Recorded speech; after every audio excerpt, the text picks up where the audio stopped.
استغل مدرب شبيبة القبائل جوزيف زينباور فترة الراحة التي منحها للاعبيه بسبب إمكانية تأجيل لقاءات الجولة 28 إلى نهاية الأسبوع المقبل للسفر إلى مسقط رأسه بألمانيا لزيارة عائلته،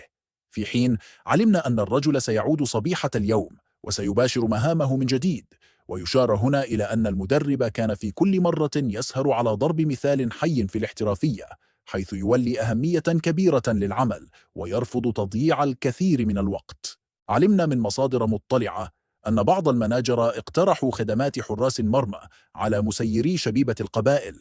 وهي المقترحات التي لم تلق أي صدى وسط المسيرين، حيث علمنا أن خلية الانتدابات لم تضع بأي حال من الأحوال ضمن أولوياتها التعاقد مع حارس مرمى في الميركاتو الصيفي المقبل، وبالتالي ستكتفي بالحراس الثلاثة الحاليين، وبالأخص غاية مرباح والحارس العائد بقوة حديد. لم تكشف الرابطة المحترفة لكرة القدم وإلى غاية أمسية أمس عن البرمجة الرسمية لمباريات الجولة 28 من عمر البطولة،